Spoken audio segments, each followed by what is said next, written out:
Ready? Okay, here's our morning update for July 8th. Search efforts continue throughout Kerr County. As of 8 a.m. this morning Central Time, there are 95 deceased. I'm going to kind of break down the numbers for you.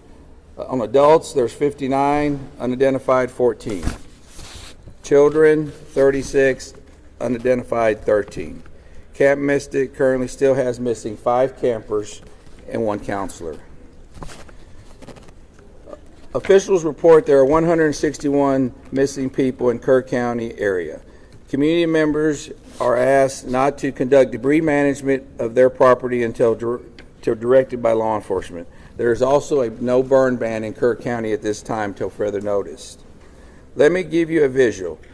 I know probably all of y'all have been in our community capturing the aftermath of this disaster. But with that said, also take note that Kerr County is 1,100 square miles of beautiful but complex hill country. There are rural areas that may experience extended response times, areas where cell service is spotty, where the area is single-lane bridges and low water crossings. Sometimes evacuations is not the safest. Sometimes it's better to shelter in place. The hill country is not a one-size-fits-all place. First responders from emergency services throughout Kerr County promptly responded to the recent emergency as the situation unfolded. As with other significant events that are emergencies services encounter, this incident will be reviewed. You have my word. When or if necessary, if improvements need to be made, improvements will be made.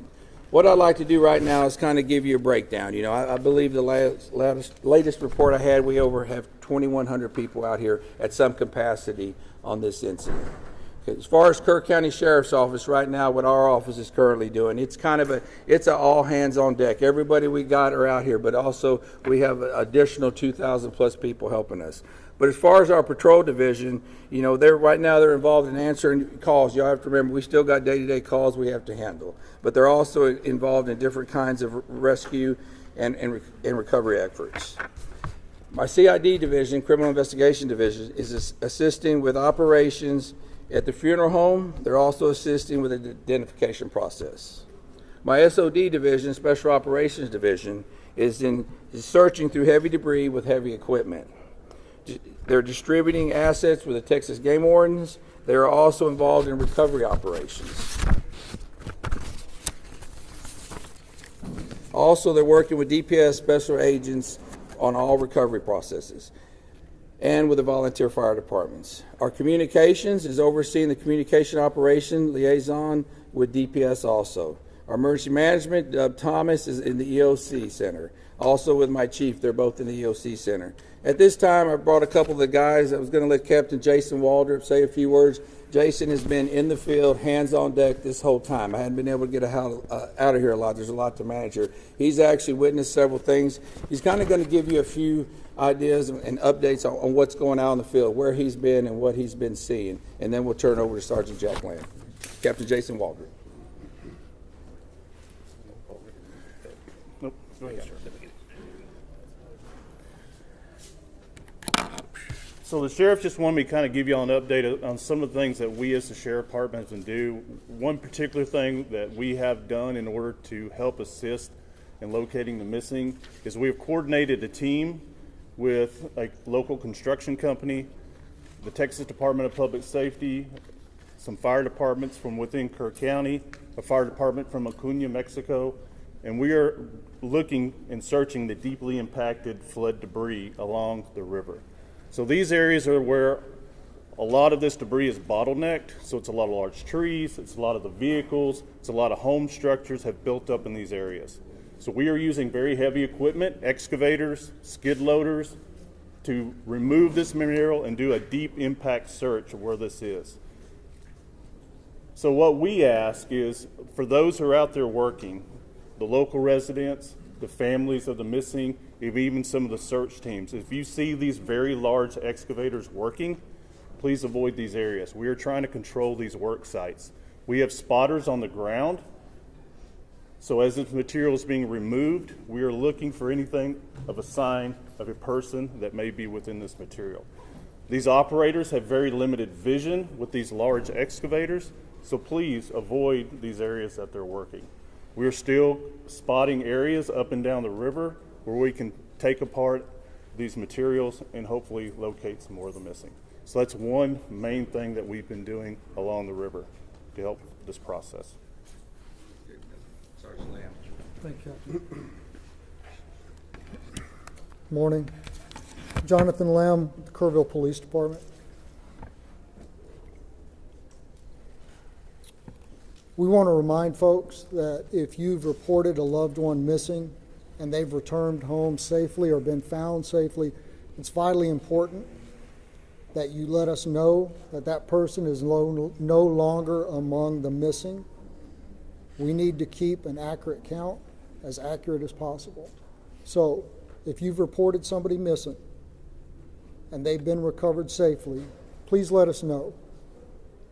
Go to the website kerrvillemissing.dps.texas.gov or call 830-258-1111. And once again, kerrvillemissing.dps.texas.gov, 830-258-1111. We are actively working to ensure that we have an accurate count so that we know who to look for. And now I want to talk to the people here in this community, inside the city limits of Kerrville, people in Kerr County. A few things. We know that folks are beginning to clean up, and we have large debris piles.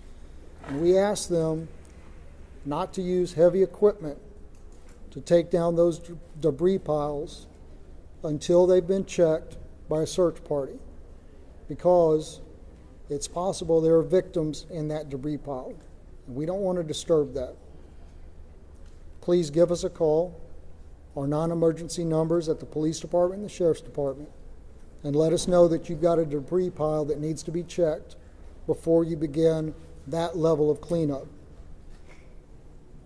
Sheriff Letha mentioned the burn ban. That's countywide. We need people to respect that. Do not burn during this time. And we continue to ask people to steer clear of the area and let our first responders work. Again, this operation is ongoing and continuous. Our first responders are trying to get to places to do their jobs. And people come in here from outside the community and people within the community who want to go sightsee and look at the river and see the flood damage. It's making our job very hard. We ask folks to give us room to work. I want to talk a little bit about the events that happened on the morning of July 4th, what the Kerrville Police Department and other first responders were doing in those early morning hours. And I want to start outside of Kerrville, out in Hunt.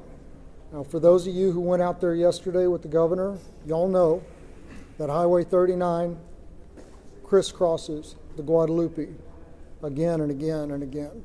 And all of those low water crossings, when they flood, they create islands where you can't get in and you can't get out, trapping people in their homes, trapping people in vehicles.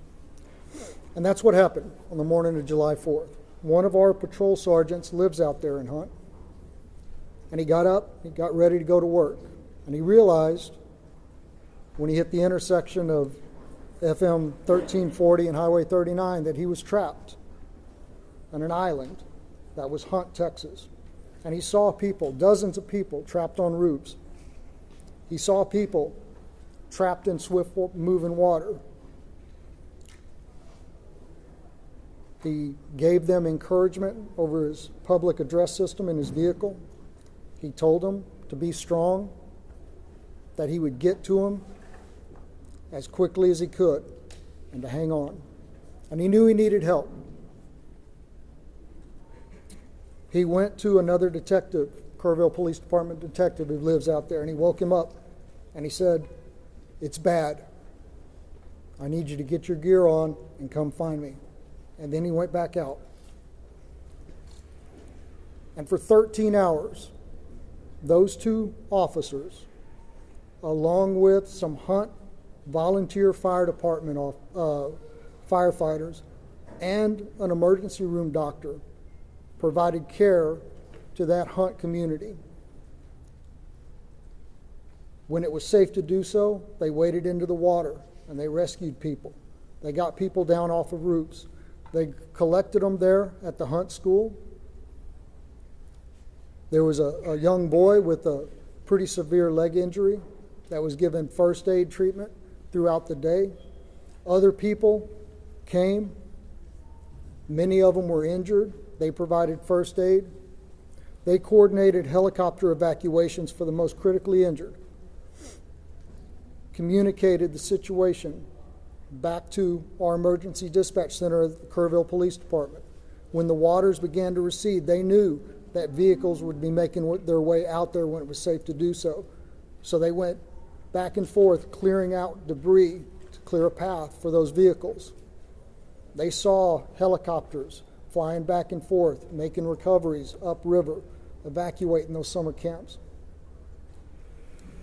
And they were by themselves on that island that was Hunt, Texas, doing what they do, serving, protecting, and helping, until about 5 o'clock in the afternoon, when other emergency workers in high-profile vehicles were able to get out there. And here in town, the early morning hours are still dark. Our officers realized that areas of town that traditionally don't flood were going to flood, and that low-lying areas close to the river were in danger. Our officers spent hours going back and forth. In that first hour, they evacuated over 100 homes and evacuated and rescued over 200 people. And to say that doesn't even come close to explaining the actions that took place. Door to door, waking people up, convincing them that yes, the floodwaters are coming and you need to leave now. They rescued people out of vehicles. They rescued people out of homes that were already flooding, pulling them out of windows. They entered water.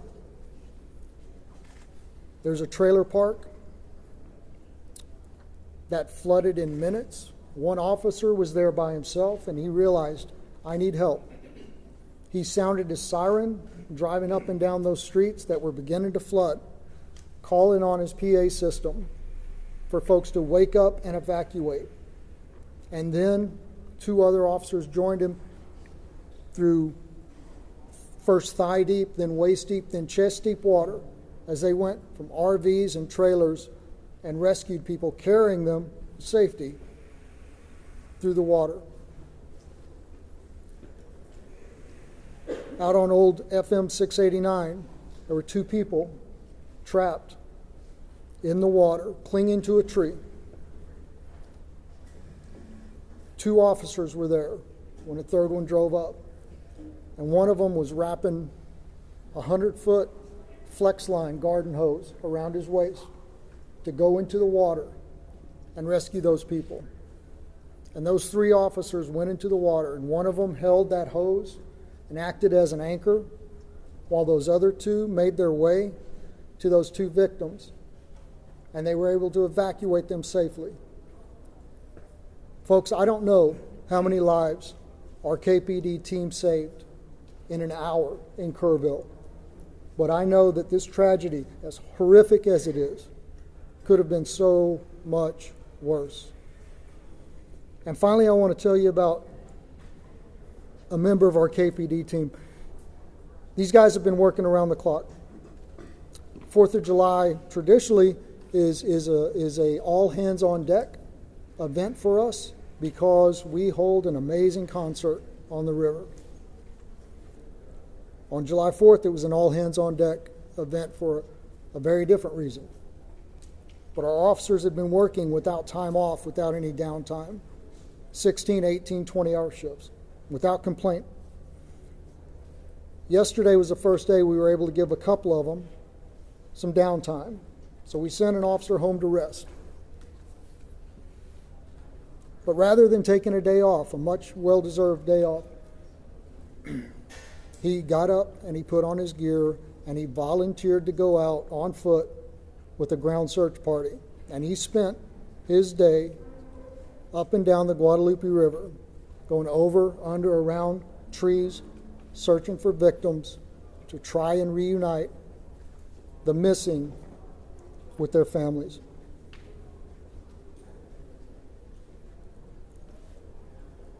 I think that is Texans helping Texans in the greatest sense of the word. That's what community is. And that's what's important right now. I want to continue to thank y'all for helping us spread the messages that need to be spread. Before I open this up for a very few questions, just ask you to please, just ask you to please say your name and who you're with before we do that. Yes, sir, right here. Oh, I'm sorry. The mayor. The mayor is supposed to speak now. I apologize. Mr. Mayor, I'm sorry. Good morning, everyone. As Jonathan Lamb has said, this is a story of tragedy, but it's also a story of heroes. Captain Walter, thank you for all you've done. Every first responder, thank you for all you have done. The recent numbers reported break my heart. And they break the heart of everyone up here, everyone who's been working since July the 4th. I want you to know, I think it's important for the public to know, I think it's important for the families to know. In that Emergency Operations Center, there's not little silos of departments and agencies. They're working as one team with one goal, to find the missing and bring them home. I'm grateful for every first responder, every helper in every field. Those who are feeding the hungry, those who are providing shelter to people who have no home, those who are providing clothing, who no longer have a wardrobe. I'm also grateful for the generosity of the world. Two companies that are hometown companies, companies that started in Kerrville, Texas, announced today and yesterday that they will be donating to the relief effort. Everyone in Kerrville is proud of HEB and James Avery Artisan Jewelry. Had a different name for so long, I'm sorry. Those two companies started here. Their heart is here. We are committed to helping others. After you all go home or go to the next story, we will still be here. We live here.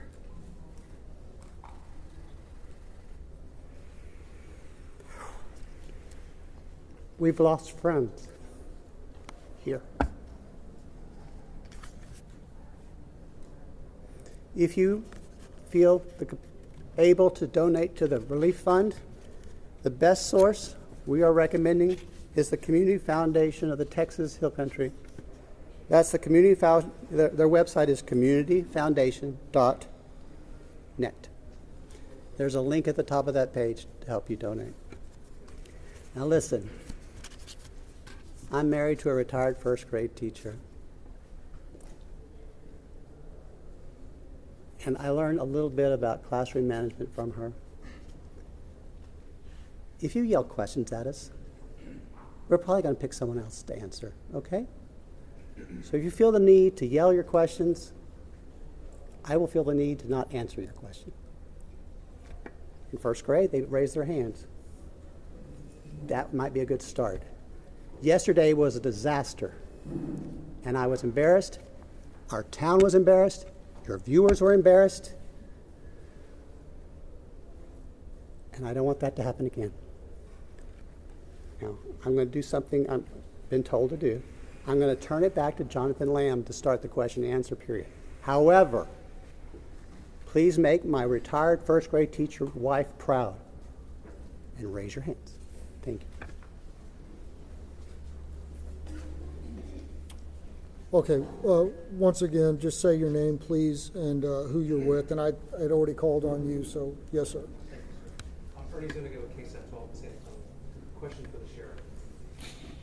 The code red alert system has come under a lot of scrutiny in recent days, and now there's reports of a timeline on Friday morning where an Ingram volunteer fire department commander asked the Kerr County Sheriff dispatcher for the code red to be issued. The dispatcher says, I can't, I have to get a supervisor's approval for that. Almost 6 hours passes until 10 o'clock, when 10:04, when the code red is issued. How do you account for that lapse of time? What happened and what could have happened in that time? Okay. As I've said earlier, with every significant event, we're going, with every emergency, we're going to have to, there's going to be an after action. Please, y'all, listen to those words, after action, okay? Those questions are going to be answered. I believe those questions need to be answered to the family of the missed loved ones, to the public, to the people that put me in this office. Those need to be, and I want that answer, and we're going to get that answer. And I know that's going to be asked over and over. Please understand that. We're not running. We're not going to hide from everything. That's going to be checked into at a later time. I wish I could tell you that time. I don't know that time. Let me share something with y'all. One of the main things I've been doing is going and visiting the family. We still have some of those missed loved ones here. I go visit them twice a day. As a sheriff, what I want is I want closure for those people. Okay, and those are important questions. We will answer those questions. I wish y'all would bear with me in that. Okay, bear with me. We'll get them. I can't tell you in a week or two. Okay, we're going to get them. I'm not trying to deflect them. Okay, my primary. I asked you. I've been in this business 36 years. I don't know if any of y'all, how many of y'all have gave notifications, death notifications. I've done them. What is worse, a death notification or telling somebody I don't know where your loved one was? That's my priority. Okay, now please understand that. Sir, Sergeant Lamb. Tammy from the Hill Country Community Journal. Yes, we talked a lot about the recovery effort, and it's amazing, but I wonder what we can tell the displaced families. Where do they go? How do they get in touch with FEMA? I think there's a lot of that we haven't had a chance to discuss. Right, so unfortunately I don't have the FEMA number. I know there is a FEMA hotline specifically for this, and I don't have it at my fingertips, and I apologize for that. We are pushing out the recovery information through our social media post. The First United Methodist Church, 321 Thompson Drive, is still the shelter operation for displaced persons through this disaster. They are fully equipped and still accepting folks. Sergeant Lamb. Yes, sir. Louis Amastor from the Kerr County League. Yeah. Sergeant Lamb, yesterday the governor's office said there was 161 missing. Is that a Kerr County number, or is that a roll-up number? Where are we at with the number of missing? It's my understanding that the number that the governor referred to was a Kerr County number. And again, I have no reason to doubt that number, and it was compiled from the best available information. But we are asking folks to make sure that the numbers that we have are accurate. So if somebody has been reported missing and they have now been accounted for, please let us know that so we can revise those numbers and make sure that they continue to be accurate. Yes, ma'am. Thank you. Thank you, Juanita, with Telemundo NBC.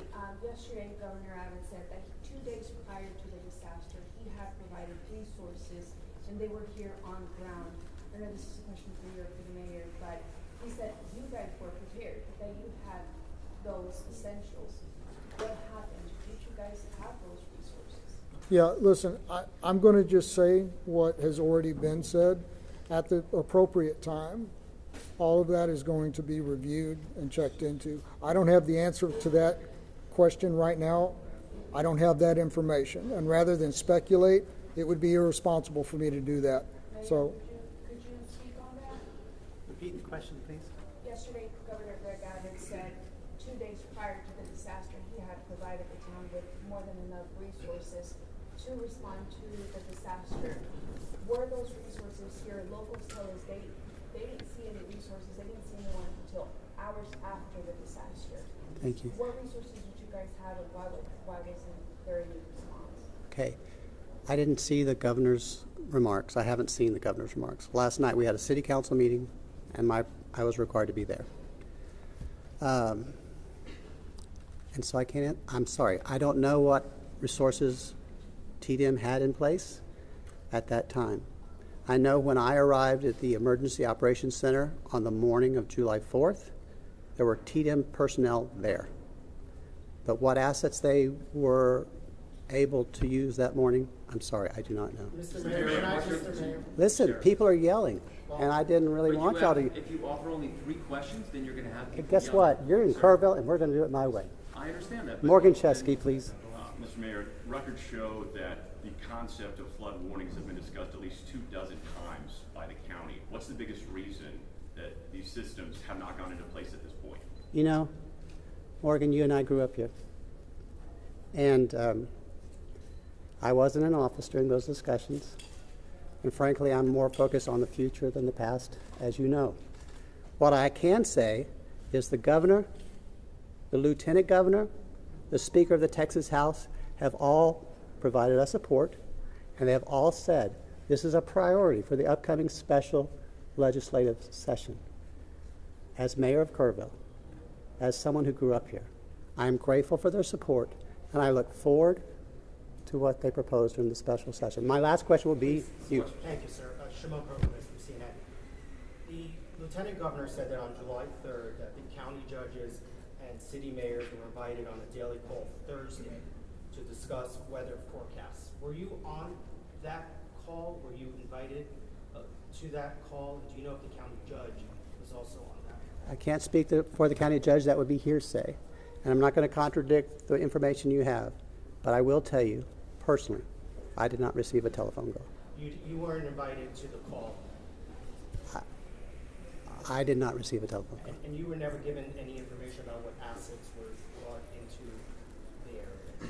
So I wasn't invited to the call. I'm not trying to deflect, but I don't. Do you know why that, why that happened? Or? Maybe I'm not a local mayor. I can't tell. No. All right. Thank you, guys. From Mexico, All right, folks, I appreciate that, and I appreciate the decorum that was shown this morning. So, as y'all are aware, gentlemen, just do me a favor. I'm not quite finished yet.